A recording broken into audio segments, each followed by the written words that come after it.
Please sit down. Welcome home GBI Pelita. Shalom. Nice meet you all. Please join with our social media. Mari bergabung dengan social media gereja, social media Bapak Gembala, baik YouTube, Instagram, Facebook, dan TikTok. Saudara pasti diberkati dengan firman Allah. Hari ini kita mau mengalami yang namanya hadirat Allah mengubahkan hidupku. Hadirat Allah itu artinya kehadiran Allah yang nyata dalam dirimu. Allah itu roh. Ingat, Allah kita bukan berwujud. Allah kita tidak benda. Tapi Allah kita itu roh. Dan Allah kita yang roh itu ada dalam dirimu. Dia mau mengubah hidupmu. Dia mau membawa engkau mengalami level di mana rohanimu mengalami terobosan. Rohanimu mengalami suatu perubahan, pembaharuan. Oleh karena itu malam ini izinkan dirimu lebih bebas dalam roh dan kebenaran. Ada banyak tekanan, ada banyak persoalan, ada banyak masalah. Percayalah, roh Tuhan yang ada padamu itu yang sanggup menolong engkau. Oleh karena itu saya mengajak setiap engkau di malam ini tidak seperti ibadah hari Minggu biasa. Tetapi ini adalah ibadah di mana engkau mengalami Tuhan. Engkau mengalami Tuhan. Katakan, malam ini saya mengalami Tuhan. Malam ini saya merasakan nyata kuasa Tuhan. Saya berharap setiap saudara tidak seperti orang-orang yang biasa beribadah lemas-lemas, menyembah seperti orang gak bergizi. Jangan, datang kepada Tuhan dengan yang terbaik. Karena masalahmu berat. Lihatlah wajah sebelahmu itu berat kali. Bilang sebelahnya, datang kepada Tuhan. Biar berubah wajahmu, bilang. Orang yang datang kepada Tuhan itu wajahnya berubah. Jadi 2S, semangat, sukacita. Kalau engkau datang kepada Tuhan, wajahmu layu dan tetap layu. Berarti kau tidak jumpa Tuhan. Ya, orang yang jumpa Tuhan, pulang. Pasti 2S. Semangat, sukacita. Masalah dompetmu kosong, itu belakangan. Masalah banyak orang memfitnahmu, merendahkanmu, itu adalah kebaikan Tuhan bagimu. Supaya engkau semakin rendah hati. Saya berindu membawa firman Tuhan dari Keluaran pasal 3 ayat 1 sampai kepada ayat yang ke-12. Bahwa hadirat Allah itu mengubah hidupku, mengubah hidup saya. Yang bisa mengubah engkau hanya Tuhan dan dirimu. Berharaplah kepada Tuhan. Sapalah roho tuson. Sungguh-sungguhlah. Milikilah hati yang fokus, concern. Karena di luar sana ada iblis yang menunggumu. Di luar sana ada roh jahat yang ingin mencurimu. Ingat, roh Allah yang ada padamu lebih besar daripada roh dunia ini. Pahami itu. Sehingga saya rindu malam ini bukan malam biasa saja menyembah. Tapi engkau mengalami Tuhan dalam kuat kuasanya. Saya akan ajak saudara baca Keluaran 3 ayat 1 sampai 12. Saya baca ayat 1. Bapak Ibu saudara baca ayat 2. Adapun Musa ia biasa mengembalakan kambing domba Yitro, mertuanya, imam di Midian. Sekali ketika ia menggiring kambing domba itu ke seberang padang gurun. Sampailah ia ke gunung Allah, yakni gunung Horeb. Ayat 2 sama. Lalu malaikat Tuhan menampakkan diri kepadanya di dalam nyala api yang keluar dari semak duri. Lalu ia melihat dan tampaklah semak duri itu menyala, tetapi tidak dimakan api.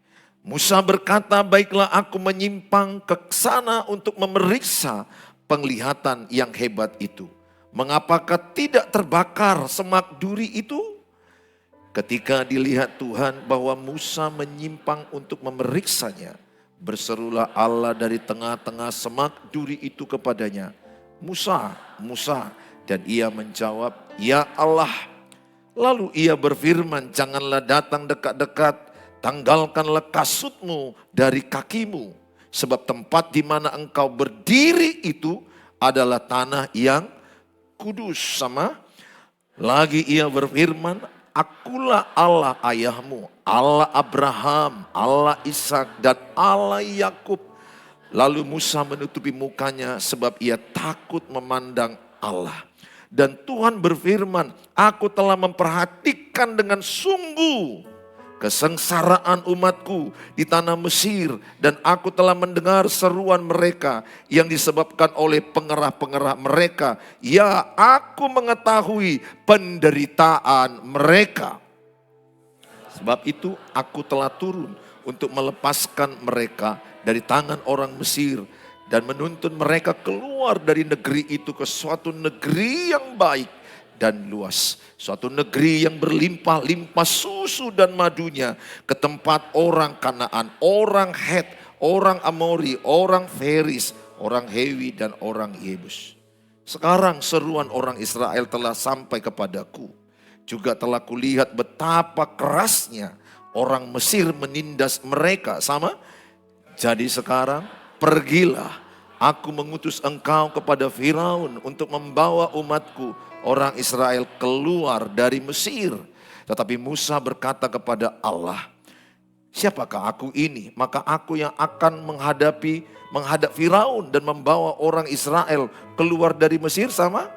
Lalu firman-Nya, bukankah aku akan menyertai engkau? Inilah tanda bagimu bahwa aku yang mengutus engkau. Apabila engkau telah membawa bangsa itu keluar dari Mesir, maka kamu akan beribadah kepada Allah di gunung ini, di gunung Horeb. Saudara yang saya kasihi, saya ajak, berapa banyak di antara saudara yang rindu mengalami perubahan hidup serupa segambar dengan Tuhan? Amin, saudara. Saudara rindu mengalami, itu hanya bisa terjadi ketika engkau semakin mengalami yang namanya hadirat Tuhan. Sekali lagi, apa arti hadirat Tuhan? Kehadiran Tuhan nyata dalammu. Seperti ini. Kalau saya ngomong dengan si Dandi, nyata dia ada, saya enak ngomong, nyata. Saya punya excited, saya semangat. Kalau si Dandi bersembunyi di balik tembok ini, saya ngomong dengan dia nggak jelas. Kayaknya nggak nyata. Beda ketika engkau ketemu orang online dengan onsite. Beda, betul? Coba ingat masa COVID dulu. Ibadah online dengan ibadah COVID sama, ibadah onsite sama, beda jauh kita rasakan. Memang sama-sama ibadah, tapi kok sesuatu ada yang berbeda. Karena kita rasakan gak ketemu langsung dengan pendeta, gak ketemu langsung dengan WL, gak ketemu langsung dengan pemusik. Kita hanya ketemu lewat online, televisi atau HP kita. Hari ini Tuhan tidak mau engkau hanya ibadah biasa. Tuhan tahu penderitaanmu. Pada ayat 7 dikatakan, Tuhan tahu penderitaan orang Israel. Tuhan tahu kesusahan orang Israel. Tuhan tahu jeritanmu. Tuhan tahu kesengsaraanmu. Dan Tuhan mau bertemu dengan engkau langsung. Berapa banyak orang di YouTube bertanya kepada saya, Pak Pendeta, betapa beratnya masalahku. Apakah solusinya? Apakah yang harus kulakukan? Dan selalu saya berkata kepada mereka, berjumpa dengan Tuhan. Sehebat-hebatnya pendeta memberi nasihat, masukan, tidak lebih hebat dibandingkan Tuhan. Maka saya mengajak sama saudara, saudara, cerita kisah Keluaran 3 ini adalah ketika Musa mengalami yang namanya pelarian. Dia pelarian ke Midian, ke tempat Yitro mertuanya. Dia lari selama 40 tahun. Jadi Musa itu 40 tahun ada di Mesir. Dia diangkat menjadi anak angkat Firaun. Kemudian dia dalam Mesir itu dia melakukan kesalahan besar. Dia membela orang Ibrani dan membunuh orang Mesir ketika berkelahi. Dan singkat cerita, Musa dikejar-kejar dan dia lari ke Midian, ke tempatnya si Yitro mertuanya. Selama 40 tahun. Jadi 40 tahun di Mesir, 40 tahun di pelarian, 40 tahun dia di padang gurun. Dia nggak sampai ke tanah perjanjian. Dia hanya batas daripada sungai Yordan. Dia nggak sampai menyeberang. Karena ada kesalahan, dia tidak sabar, dia tidak bisa menguasai amarah dan emosinya. Melihat orang Israel yang tegar tengkuk. Saudara, di dalam pelariannya itu, dia bingung. Dia nggak tahu kemana pergi. Dia nggak mengerti apa yang harus dilakukan dia. Dia kehilangan identitas diri. Dia kehilangan tujuan hidup. Dia kehilangan arah. Begitu keluargaku yang di YouTube. Saudara juga, pernahkah engkau berkata, what I do? Apa yang harus kulakukan? Masalahku seperti ini, masalahku seperti ini. Banyak orang stuck. Nggak tahu apa yang mereka lakukan. Nggak tahu tujuan hidup. Tapi saya mau katakan sama saudara, kalau engkau berjumpa dengan penciptamu langsung malam ini, engkau akan mendapat tuntunan tujuan hidup. Semangatlah kau sikit. Amin. Supaya engkau mengalami Tuhan malam ini. Lihatlah sebelahmu itu masih bingung. Tujuan hidupnya bingung.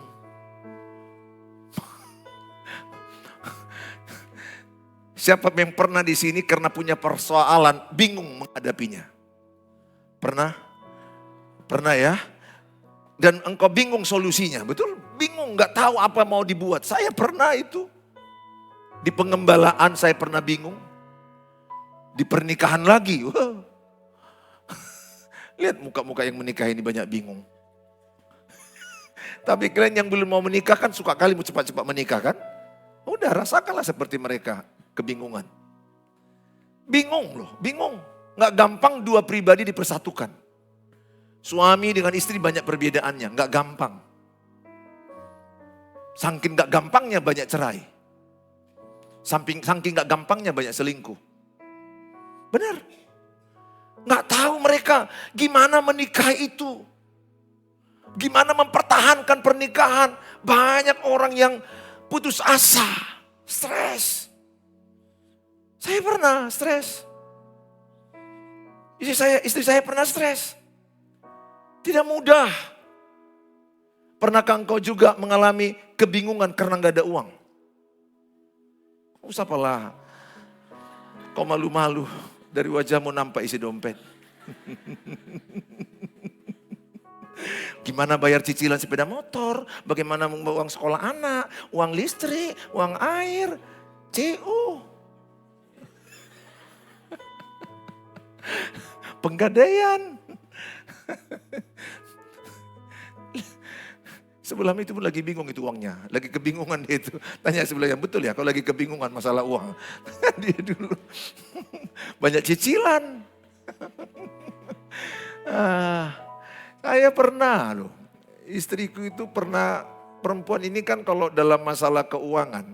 Kalau uang kurang lebih histeris. Ibu-ibu daripada suami. Kalau suami walaupun uangnya kurang, tenang aja dia. Tapi kalau istri kurang uang, wah bisa ritik dia, bisa histeris dia.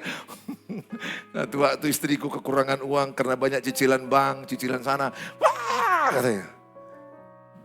Karena enggak sebanding yang masuk dan keluar. Siapa yang pernah pengeluarannya lebih banyak daripada pemasukan? Angkat tangan. Angkat tangan. Oh, bilang sebelahnya penderitaan kita. Bilang sebelahnya datang kau sama Tuhan. Kurang-kurangi minjam, bilang sebelahnya. Suka kali kau minjam kulihat, sikit-sikit berutang aja kerjamu. Bertobat kau bilang sama dia, amin. Jadi kalau kau berutang gak kau kasih lagi bilang. Ayo berdoa saudara, solusi kalau engkau kurang uang, jawabannya apa? Tuhan atau CU atau penggadaian? Loh, kalau kau punya kekurangan uang, jawabannya penggadaian. Mengatasi masalah tanpa masalah. Rata-rata pulang semua bermasalah. Enggak sesuai slogannya. Rata-rata yang mengasihi semuanya jadi bermasalah karena kebingungan beratan pinjaman. Tapi kalau engkau kurang uang, datang ke Tuhan. Ini kuncinya malam ini. Datang ke Tuhan. Engkau tidak akan dibiarkan peminjam-minjam seumur hidup. Tuhan tidak akan biarkan engkau peminta-minta, berutang ke sana terus menerus. Tidak. Tidak selamanya kau dibiarkan miskin. Tidak selamanya kau dibiarkan susah. Aku aja punya anak, enggak kuinginkan anakku susah terus. Tuhan mau kau hidup berkecukupan, bahkan berkelimpahan. Makanya malam ini semangatlah kau datang kepada Tuhan. Nguap boleh, tidur jangan. Udah susah, malah dengar khotbah pun tidur. Makin susah kau nanti. Kurang ngopi. Beberapa orang bijak kulihat, di termosnya dibuat kopi. Jadi sikit-sikit dia minum, gak apa-apa. Saudara, dalam hadirat Tuhan ada apa? Ada hikmat, ada ketenangan, ada damai, ada kekuatan, ada solusi, ada urapan.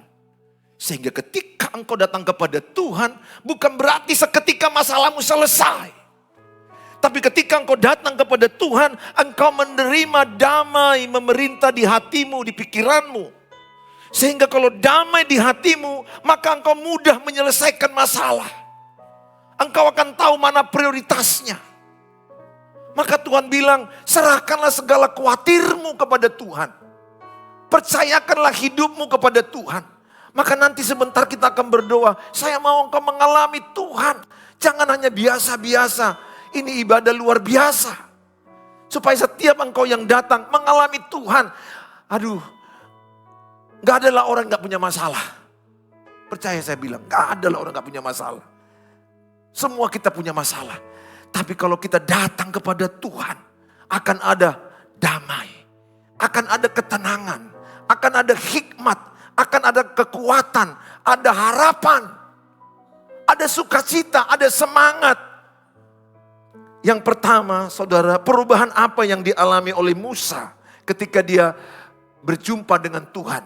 Ketika dia mengembalakan kambing domba Yitro, dia melihat di semak belukar ada api yang menyala, tapi semak belukar tidak terbakar. Maka dia berkata berniat ingin menyeberang, melihat apa yang terjadi di sana. Kenapa ada api, tapi tidak terbakar semak belukar. Ketika dia menyeberang, mau menyeberang, Tuhan berbicara kepada dia, Musa, Musa, jangan engkau mendekat. Tanggalkanlah kasut dari kakimu, sebab tanah yang kau pijak itu adalah kudus. Saudara, dia berjumpa Tuhan lewat cahaya. Ingat, Tuhan kita tidak berubah. Ibrani 13 ayat 8, Tuhan tidak berubah dulu, sekarang, dan selama-lamanya. Kalau Musa bisa berjumpa dengan Tuhan, saya percaya saudara dan saya pun bisa berjumpa dengan Tuhan pada malam ini. Tidak harus cahaya api, tidak harus. Tidak harus, tapi kerinduanmu sama dengan Musa, rindu berjumpa dengan Tuhan, haus berjumpa dengan Tuhan, karena dia kehilangan tujuan hidup, kehilangan arah hidup, kehilangan identitas hidup. Lihat, yang pertama ketika dia jumpa, poin pertama, dia mengalami identitas dan tujuan hidup yang diubahkan. Keluaran 3 ayat yang ke-10 dikatakan, jadi sekarang pergilah, aku mengutus engkau kepada Firaun untuk membawa umatku orang Israel keluar dari Mesir. Saudara yang saya kasihi, bahwa Musa itu pelarian, saking gak taunya kemana dia mau pergi. Dia gak tahu tujuan arah hidupnya. Tapi dalam pelarian itu dia berjumpa Tuhan. Yang pertama diperbaiki Tuhan apa? Identitas dirinya. Ingat 2 Korintus 5 ayat 17. Barang siapa dalam Kristus, ia adalah ciptaan baru. Yang lama telah berlalu, yang baru telah datang. Saudara sudah dalam Kristus? Berapa banyak yang sudah dalam Kristus? Angkat tangan. Katakan, saya ciptaan baru. Yang lama sudah berlalu, yang baru sudah datang. Identitasmu adalah anak Tuhan. Yohanes 1 ayat 12, barang siapa dalam Kristus, ia adalah anak Tuhan, diberi kuasa menjadi anak Allah. Identitasmu adalah anak Allah. Engkau punya hak berjumpa dengan Allah langsung. Engkau tidak perlu perantara pendeta. Tidak perlu. Engkau anak, dia adalah Bapa. Engkau bisa bicara apa adanya. Dalam kebingunganmu, dalam ketakutanmu, dalam kehancuranmu, engkau bisa bicara langsung dengan Tuhan. Tanpa melalui pendeta seperti saya. Sebab apa? Engkau anak. Engkau anak Bapa. Bicaralah masalahmu sama dia.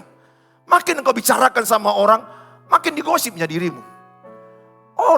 Banyak orang pura-pura senang samamu. Yang sungguh-sungguh senang samamu sikit. Lebih banyak pura-pura senang. Di belakangmu kau digosipin. Semoga enggak di sebelahmu itu. Serius. Jangan kau ceritakan masalahmu ke orang. Jangan terlalu bocor. Bolehlah kepada orang yang kau percaya. Yang sungguh-sungguh menerimamu apa adanya, Tuhan Yesus. Yang mengasihimu, yang sanggup menolongmu. Pada umumnya manusia lebih banyak berpura-pura baik. Maka Roma 12 ayat 9 katakan, kasih itu tidak pura-pura. Saya berdoa engkau adalah orang yang mengasihi orang dengan tulus. Saya mengajak setiap saudara mengalami Tuhan. Yeremia 29 ayat yang ke-11. Yeremia 29 ayat 11 sama kita baca yuk. 1-2 ya. Sebab aku ini mengetahui rancangan-rancangan apa yang ada padaku mengenai kamu. Lebih semangat. Demikianlah firman Tuhan. Yaitu rancangan damai sejahtera dan bukan rancangan kecelakaan. Untuk memberikan kepadamu hari depan yang penuh harapan. Dengar teman-teman. Sarangeo. Apakah engkau orang-orang yang penuh harapan? Atau orang-orang yang sudah hilang harapan? Kalau engkau orang penuh harapan, kayak mana wajahmu? Saile, sarangeo ya. Pernahkah engkau melihat orang yang hilang harapan? Bagaimana wajahnya? Dengar kok babun. Kayak hilang harapan lah kau nampakku. Orang yang penuh harapan. Walaupun keadaannya begitu hancur. Ekonomi begitu hancur. Keluarga begitu hancur. Kesehatan begitu hancur. Tapi harapannya tidak hancur. Ingat, ketika engkau kehilangan harapan, itulah titik kekalahanmu yang paling parah. I don't know. Aku tak tahu situasi hidupmu saat ini. Seberat apa? Tapi kalau engkau datang kepada Tuhan, kata Tuhan, aku tak merencanakan kecelakaan bagimu. Tuhan tidak merencanakan kau miskin. Miskin tidak dosa. Tapi Tuhan tidak mau kau miskin terus. Ibu Todo. Acik do miskin. Sakit miskin lo. Aku pernah beli obat, uang gak cukup. Balik kanan gerak. Sakit miskin. Serius. Tuhan gak mau kau miskin. Jangan kau bilang miskin tapi surga. Mana ayatnya? Saya tabe-tabe. Miskin tapi rendah hati. Miskin sombong pun ada. Udah miskin, jelek, bau, sombong lagi. Bau badan, bau hosa. Tapi Tuhan juga bukan membuat tujuan hidupmu kaya. Jangan membuat tujuan hidupmu kaya. Tapi Tuhan tidak mau kau peminta-minta. Tuhan tidak mau kau pengemis. Tuhan tidak mau kau suka ditraktir. Malu Tuhan kalau kau suka ditraktir. Ingat itu. Itu mental pengemis yang suka ditraktir. Sikit-sikit traktir dong. Muncung itulah. Aku gak suka loh. Gak pernah aku dari mulut gitu. Traktir lah. Enggak. Aku anak Bapa. Kalau kau peminta-minta di sini, simpang itu, yang malu kan bapakmu, betul? Iyalah, bapakmu dari kampung bilang, mati Ki. Minta-minta kau diberi tempat di depan gereja GBI Pelita itu. Iya Pak, gak ada kolekteku, aku minta-minta lah. Gak ada beli aqua Pak, aku minta-minta. Aduh Bapak mana yang gak mati kayak gitu? Apalagi Bapak di sorga. Tuhan tidak mau kau peminta-minta. Tuhan tidak mau kau miskin terus. Tuhan tidak mau kau susah terus. Kutanya samamu, Tuhan lebih suka melihatmu ketawa atau nangis? Iya, ngertinya kau. Tuhan lebih suka melihat wajahmu semangat atau lesu? Tunjukkanlah. Jadi kalau datang ke rumah Tuhan jangan lesu-lesu, gini-gini terus. Ya sudahlah, kau pun udah gitu tadi, kau bongkok-bongkok datang, pulang kau tegak. Karena kau sudah berjumpa dengan Tuhan Yesus. Saudara, Musa mengalami satu perjumpaan dengan Tuhan. Apa yang terjadi? Berubah. Dia sadar, who am I? Engkau harus tahu, who are you? Siapakah engkau? Engkau adalah anak Tuhan. Anak raja di atas segala raja. Anak pencipta alam semesta. Yang menciptakan semesta alam ini adalah Bapa kita. Namanya Tuhan Yesus. Dan dia ada dalam dirimu dalam bentuk roh. Allah adalah roh. Sadari itu. Makanya Tuhan mau engkau berjumpa dengan Tuhan. Supaya engkau mengerti ada rancangan damai sejahtera. Rancangan penuh harapan. Orang yang penuh harapan, ciri-cirinya itu semangat. Samalah kalau kutanya samamu. Andai kata ada di bawah kakimu itu. Ada emas 5 kilogram. Semangat dah kau membongkar yang di bawah kakimu itu. Kurasa selama khotbah pun kau gini-gini kan, betul gak? Beragak-agak rontok sikit, betul gak saudara? 5 kilo, 1 gram sekarang berapa? 2 juta. Kalau sampai 5 kilogram. Semangat kau mencari emas. Engkau harus lebih semangat cari Tuhan Yesus. Amin. Aku rindu malam ini kau mengalami Tuhan. Yang gak sempatnya aku mendengarkan ceritamu. Kalau semua ceritamu kedengar, aku duluan mati.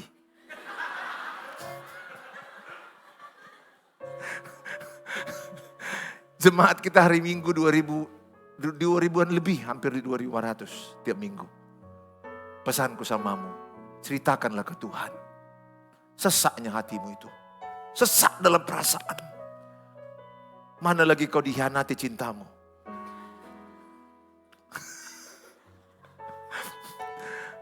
Terlalu berat hidupmu kulihat. Tapi datanglah kepada Tuhan. Ceritakan, tumpahkan. Seperti anak dengan bapa, ngomong aja. Nanti ketika berdoa engkau mengalami Tuhan. Yang kedua adalah karakter dan gaya hidup yang diubahkan. Ketika Musa berjumpa dengan Tuhan di semak belukar. Di gunung Horeb. Maka Tuhan mengubah Musa dari dalam. Ingat, kalau engkau mau berubah malam ini. Alami perubahan dari dalam keluar. Roh Tuhan yang ada dalam dirimu itu akan mengubah hidupmu. Sifat-sifat lamamu. Dosa-dosa lamamu. Kenajisan-kenajisan lamamu. Dosa yang mengikat engkau, percayalah Tuhan sanggup mengubah engkau. Lihat Musa, seorang yang tidak cakap dalam bicara. Tapi Tuhan bilang kepada dia, Musa, engkau akan memimpin umat pilihanku Israel. Keluar dari tanah perbudakan Mesir. Siapakah aku ini Tuhan? Aku ini orang yang gak cakap bicara. Lebih cakap si Harun. Tapi Tuhan bicara kepada Musa, aku memilih engkau, aku menyertai engkau. Aku hanya katakan malam ini, keluarga-keluargaku, Tuhan menyertai engkau.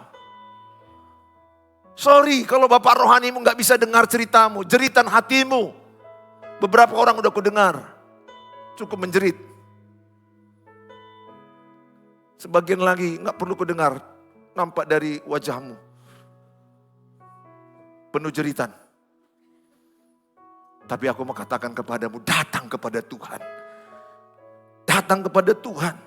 2 Korintus 3 ayat 18. 2 Korintus 3 ayat 18, 5 menit lagi setelah itu kita akan masuk pada penyembahan. Dan kita semua mencerminkan kemuliaan Tuhan dengan muka yang tidak berselubung. Dan karena kemuliaan itu datangnya dari Tuhan yang adalah roh. Katakan, Tuhan adalah roh. Mengubah hidupku menjadi serupa dan segambar dengan Tuhan. Itu ayatnya. Tuhan mau mengubah engkau dari dalam. Enggak sekedar tampil nyanyi di sini. Enggak sekedar main musik. Dia mau agar engkau dan aku serupa, segambar dengan Tuhan. Dalam karakter, perkataan, dalam meresponi masalah.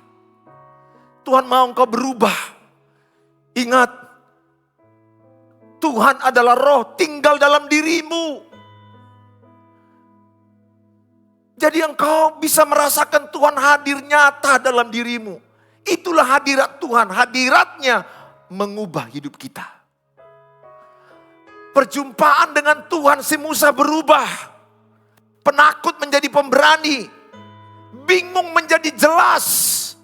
Tujuan hidupnya diarahkan menjadi orang yang memimpin orang Israel dari tanah Mesir.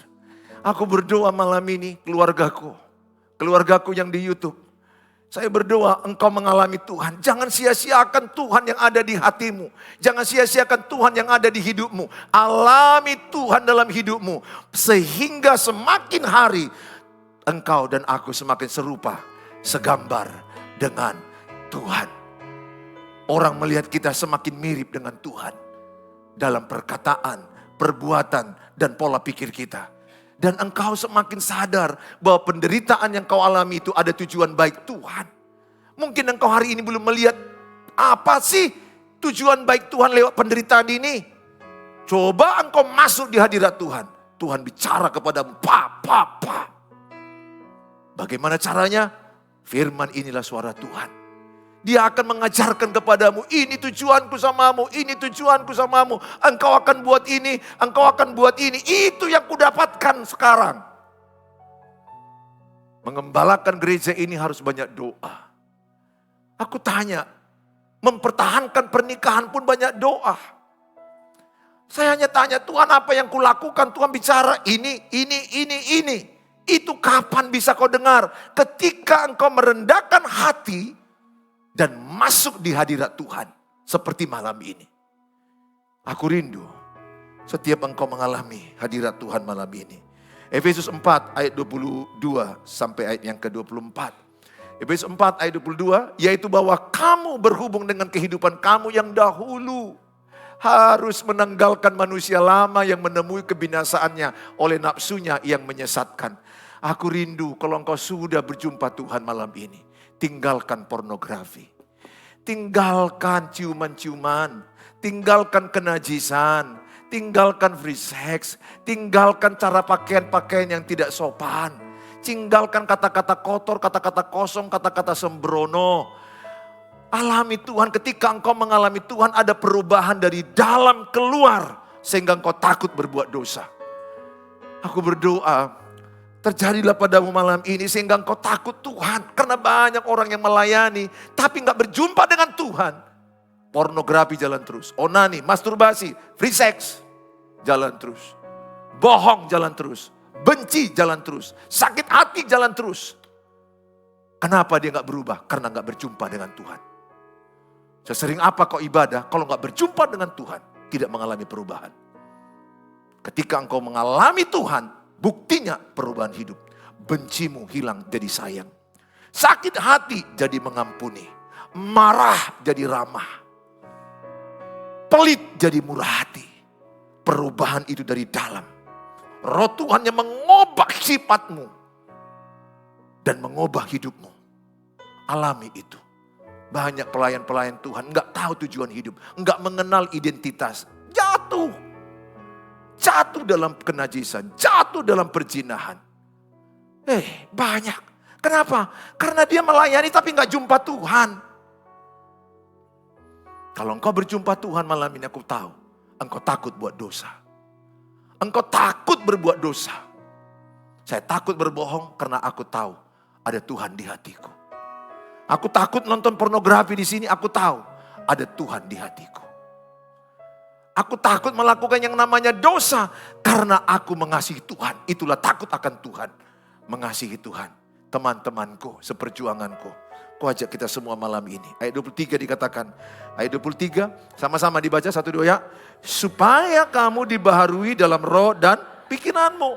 Dan mengenakan, ayat 24. Dan mengenakan manusia baru yang telah diciptakan menurut kehendak Allah. Di dalam kebenaran dan kekudusan yang sesungguhnya. Maka kalau engkau dalam roh, ciri-cirimu suka kudus. Engkau tidak suka pikiran najis. Engkau tidak suka melakukan perselingkuhan. Engkau tidak suka. Kalau engkau dalam Tuhan, engkau orangnya setia. Engkau orangnya takut akan Tuhan. Berbahagialah kau punya suami, takut akan Tuhan. Ya, anak-anakku, anak gadis, cari yang takut akan Tuhan. Zaman sekarang itu langka, tapi ada. Untukmu disediakan Tuhan. Sudah diberikan kepadamu. Amin. Ya, laki-laki takut akan Tuhan gak mau menyentuhmu sebelum diberkati. Itu takut akan Tuhan. Dia menjaga kekudusanmu. Hari ini saya tidak tahu, mungkin engkau terlalu jauh jatuh. Tuhan mengasihimu. Malam ini Tuhan angkat. Tuhan angkat engkau. Tuhan tidak mau kau tergeletak. Gak sedikit pendeta hamba Tuhan jatuh dalam kenajisan, perzinahan, perselingkuhan. Tapi tangan Tuhan akan mengangkat kembali. Aku rindu Tuhan angkat engkau. Tuhan arahkan hidupmu, tujuan hidupmu. Sehingga engkau menjadi orang yang mengalami hadirat Tuhan setiap hari. Tepuk tangan bagi Tuhan Yesus. Mari kita datang kepada Tuhan. Saat ku menyembahmu, saya berdoa setiap saudara kusuk, fokus, sungguh-sungguh mengalami Tuhan. Jangan hiraukan kiri kanan. Karena ini waktunya 25 menit engkau dengan Tuhan.